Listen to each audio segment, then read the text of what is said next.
Welcome back to Withdraw Consent. I'm Jack. This is Victor. Okay, today I want to talk about something that I'm not claiming is true. I'm just putting a theory out there. Okay. I want to hear what you think about it, and I want to hear what you think about it. But as I'm going down these logical courses, I think that it stands pretty good. We'll see. We'll just see how it plays out. So I made the argument before that Venezuela was a precursor to Iran. Right. Because we had to secure the oil. France didn't do a Venezuela, therefore they're desperate for oil. We are not, even though we're energy independent. More is more, as they say. Yeah. You know, and we expected it to go 2, 3, 4 days. You know, it's gone. The worst case scenario, Strait of Hormuz closed. You know, and so I'm going to make the argument today that Charlie Kirk being assassinated was the precursor to Venezuela? Iran too. Oh, okay. To Iran. Okay. Right. And so I'm going to pitch this to you, and then I'm going to play some clips from Charlie that you've already seen before. Everybody's seen them, and I want you to watch them with me and think about it from this perspective and tell me if I'm right or wrong. Okay, so look, Tucker is a thorn in the side of Donald Trump, right? Okay, because Tucker's gone full against him, literally, basically called him the Antichrist, basically, you know? And he came back and, you know, Tucker's low IQ and all of his family knows it. Of course. Wait, Tucker, is he really low IQ? Okay, so, but Tucker didn't have the power that Charlie had, okay? Because Tucker Carlson is a newsman and he can influence people, you know? But Charlie Kirk brought votes. He can bring votes and he can take them away. Okay. You know what I'm saying? So Charlie holds held a lever of power that like somebody like Tucker, Candace, and those people don't. Okay. He has the infrastructure, the thing, you know, that if he turns on you and starts, you're going to lose the demographic that got you elected. You know what I'm saying? So imagine this. He gets assassinated, okay? His wife becomes CEO, and they go, okay. Before he died, they had the big TPUSA event, and he brought Tucker Carlson on stage. Okay. Okay? And Tucker Carlson eviscerated the Israel and all this stuff we're doing for them, right? And all the donors tell Charlie that they're going to pull out if he doesn't, you know, turn this around, this and that. And then he dies, and then they have a big event. Ben Shapiro is up on the stage. Okay. Who literally, they released a text that Charlie could not stand him. He's just the absolute scumbag traitor, you know? And so what they've done is they've stole Turning Point USA. Yeah. They've stole it. Now imagine he hadn't been assassinated. Imagine we had done Venezuela after he's not assassinated. So we do Venezuela. Imagine what Charlie's position is going to be. Now imagine we do Iran. Imagine what Charlie's position is going to be. Okay? And I just want you to think about all of that as you watch these clips. There's 3 different ones I'm going to play. Okay. And we'll talk in between each one because they each cover different little areas. The third one's a compilation of a lot of them. Okay, so the guy that we're going to see in the first clip is Joe Kent, who was the counterterrorism guy. Okay. He was Trump's counterterrorism guy, and he led that institute, and he stepped down after we started this war with Iran. And he claimed that as the counterterrorism guy, that there was no evidence whatsoever that Iran was a threat to the United States. Therefore, he steps down. Now he's in this interview, and he's going to talk about what Charlie Kirk's last words to him were, and it was about Iran. And here we go. And then, you know, Charlie Kirk is killed publicly in a very horrific way, and we're not really even allowed to look into that at all. And Charlie Kirk was one of President Trump's closest advisors, and he also advocated heavily against a war with Iran. He was in the Oval Office in the lead up to the 12-day war. I wasn't particularly close with Charlie. He was very gracious to me when I was running for Congress, very, very supportive. So we knew each other. And the last time I saw Charlie Kirk on this earth was in June in the West Wing, in the stairway. And I said hi to him, and he looked me in the eye, and he said very loudly, and it's a small, you've been in the West Wing, it's small, it's a tight space. And he said, "Joe, stop us from getting into a war with Iran," very loudly. He was single-minded. And he walked off, and he went, I believe, into the Oval. So when one of President Trump's closest advisors, who is vocally advocating for us to not go to war with Iran and for us to rethink at least our relationship with the Israelis, and then he's suddenly publicly assassinated, and we're not allowed to ask any questions about that, it's a data point. It's a data point that we need to look into. What do you mean when you say we're not allowed to ask any questions about that? Okay, that's the main part I want to see. Okay, now keep in mind the context of this. So this is June of last year. And so Israel is doing the 12-day war, right? And Trump is thinking about bombing Fordo and Esteban and stuff like that. And Charlie Kirk goes there for 2 days to the White House and he gets Trump's, Yeah. and Tucker also went. Keep in mind, there's two Oh. people who went, and just what I mean? What do you think about my scenario in this case? Like, where would Charlie Kirk be at now? Gotcha. Yeah, I mean, he would just be so vocal against what's going on. Yeah, he couldn't let this. Right. He couldn't let this be a thing. Okay, so this next one on the PBD podcast is going to be Charlie Kirk talking about the October 7th attack, right? And it's right at the point where, as we're going to see, that Israel is going to go ethnically cleanse Gaza. Okay. And so they're talking about that attack. Okay. About Israel going into Gaza. Yeah. Okay. We don't talk about Israeli politics very often, and most Americans don't know this. The last 9 months, Israel was on the brink of civil war. It's not an exaggeration. This judicial stuff, there were hundreds of thousands of Israelis taking to the streets because Bibi Netanyahu was basically redefining the Israeli constitution. That's not an exaggeration, right? He said the judicial branch has too much power. There were protests planned this week against Netanyahu, where they anticipated tens of thousands of people to take to the streets. That's all gone, Patrick. Netanyahu now has an emergency government and a mandate to lead. Was there a stand-down order? Was there a stand-down order? 6 hours? I don't believe it. Israel's the size of New Jersey. When I took a helicopter ride from Jerusalem to the Gaza border, it's 45 minutes. 6 hours. They're live streaming the killing of Jews. Did somebody in the government say stand down? That is a legitimate, non-conspiracy question. The whole country is the IDF. The whole country is. Yeah. But the fact is now Bibi and the Israeli hard-right government has a mandate. I gotta be careful the way I say this. They're gonna try to ethnically cleanse Gaza. I mean, I don't use that term lightly, okay? They're talking about basically removing 2.5 million people from there, okay? And honestly, they have a mandate to go seek justice and revenge. They do. This idea that they need to have a truce or a peace treaty, that's morally crap after you see women and children be burned alive and dragged to the streets. But there are some serious questions here, Patrick. And let me tell you, my pattern recognition over the last 5 years has become pretty sharp. COVID, Maui fires, Epstein. When I see a story and it doesn't click, our guts are usually right. Okay, so one part I liked is when he paused and he says, I got to say this very carefully because he's thinking about the donors. Okay. And then he says, Israel's going to try to ethnically cleanse Gaza, which they've done. It's just flat. They've displaced the populations. They've slaughtered civilians. You know what I mean? Yeah.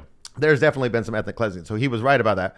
But it's interesting that he didn't want to just come out and say it. Like, I'll come out and say it, But I wonder what the version is that he couldn't say. Because that's pretty Right. direct and... Right. True. And then I also he's like, I've been, pretty good at pattern recognition. So you've been noticing? Right. Is that what you're saying? You're a the thing? noticer? Yeah. Okay. What do you think? Yeah, no, it's...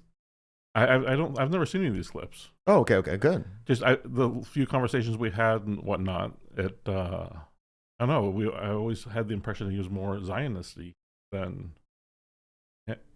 Yeah. Maybe I've just seen the wrong set of clips. Yeah, he was Zionisty. He was doing that because he was getting the money from it. But he was also trying to seek the truth, and then he was realizing there was a conflict between the two. Because eventually in the text messages, multiple donors were going to pull out. And he said From Turning Point, they're Jewish donors who were donating to Turning Point millions of dollars, and they're going to pull out. And he's in this group text message, right? Josh Hammer, just the worst dude in the country. He's worse than Shapiro. He just doesn't have as much reach, And all these people are on this group text, And he says they're just doing all the stereotypes. You can't believe that they're so stereotypically because they're being stereotypically Jews, Oh, okay. And he says, look, I just got to I got to change my position on Israel, and I got to bring Candace back. Oh, wow. Like he literally said that in text. This is a day or two before he died. Okay, so. I mean, just think about if that's where he was then, and then he saw Venezuela, then he saw Iran, and he saw a Marco Rubio clip of them saying, him saying, man, Israel was going to attack them. We had to. They kind of compelled us. And then he saw our bait. Do you think? Come on. But would Turning Point just die because if all the donors and everything pull out? if he keeps staying this hard line and keeps saying more and more stuff as more things happen. Yeah, I just don't know the answer to that. Well, so there's so many shady things that had gone on with their finances, but they have like 4 organizations like TPUSA Faith, but they had this one, and it was just like, because basically people have learned that if you're a nonprofit, the best way to get donations is to just get profits off the stock market. Oh, do you know what I mean? So you'll have, I was watching these ones on these religions, and you have like the big one, I can't remember his name, of the famous pastor whose son now runs the place.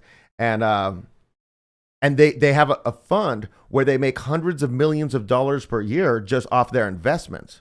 Wow. Do you know? And so you don't even have to, okay, the biggest one is the Mormon Church. Oh. The Mormon Church is like a $350 billion entity. They're the second largest landholder in the United States. Wow. They bought a whole town in Florida, and they're just making stuff. But it's all just investments because it's making money. So if you're a Mormon, you don't need to ever tithe again. And they're fantastically rich. Oh, the church is. But it's like, no, you need to tithe. The Bible says to, because we're going to build this. And what they're doing is they're building a storehouse. This is a whole different story. They're building a storehouse kind of like Joseph, and the Pharaoh and the famine years coming. But it's just ad infinitum. You know what I mean? They're gonna be worth $1 trillion. It's gonna be an insane thing.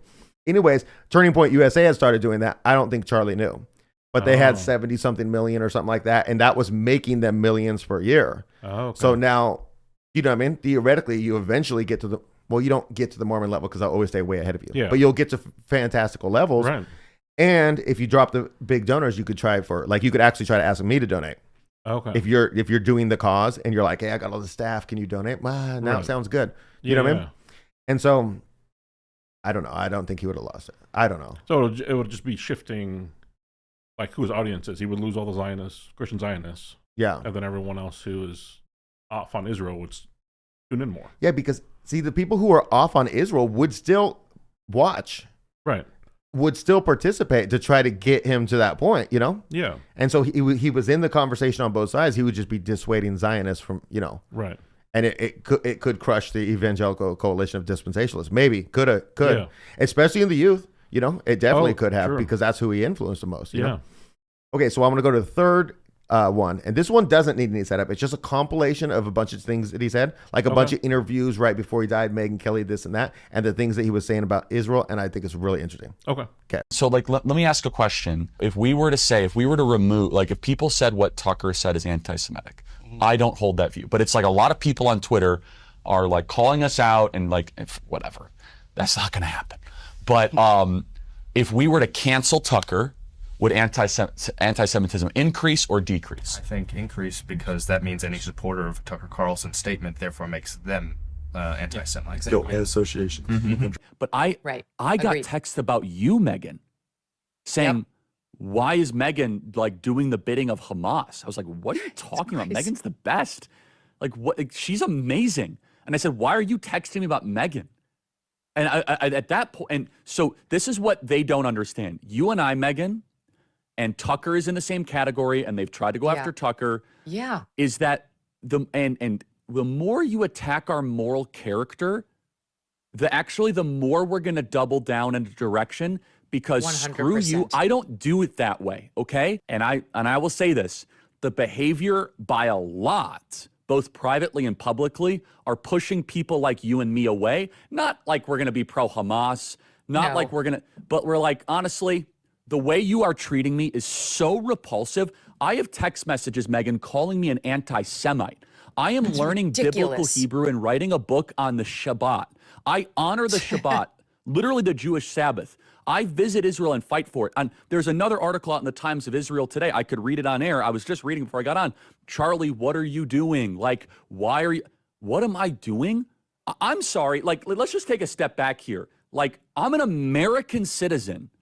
How is your relationship with Candace Owens nowadays? She's a great friend. Look, I don't agree with everything Candace says, but you know what I don't do? I don't stop being friends with people just because people morally blackmail me. I don't do that. And Jewish donors, they have a lot of explaining to do, a lot of decoupling to do, because Jewish donors have been the #1 funding mechanism of radical, open border, neoliberal, quasi-Marxist policies, cultural institutions, and nonprofits. This is a beast created by secular Jews. And now it's coming for Jews, and they're like, what on earth happened? And it's not just the colleges. It's the nonprofits, it's the movies, it's Hollywood, it's all of it. It's like time for you guys to wake up and say no more. Draw a line in the sand. I don't care if you hate me. Okay, what do you think about that? I think everything he said was great. I just, as I was, watching this, I realized I've never seen this side of him. I always saw the, he's in front of a bunch of college students, and one of them's asking about pronouns, and it's that level of stuff. I've never seen abortion, stuff like that. Yeah, and man, we lost a great dude. Yeah, but do you see how my argument sounds plausible that it would mean the Republicans losing power, basically, right? If they kept him alive, because he would, if they did this course of action, he would guarantee have switched and been on our side. Yeah, 100%. And then he would have taken all of those votes. And Republicans already don't have a chance because of how disastrous it went. If Iran would have went, like when the 12-day war didn't escalate, everybody's like, like the Mark Levins and stuff. They're like, oh, Dave Smith, you're such a scaremonger. You thought this would lead to a ground invasion. You know what I mean? Mm-hmm. But it could have, is his point. It could have. Let's not get involved. Yeah. It could. And it didn't. That's great. And in this case, it's headed that way, maybe. And you know what I mean? Yeah. And then this guy would not have put up with that. Right. And he would have brought all this thing. And he's totally different than Tucker and Candace because they're just influencing you like we are. Right.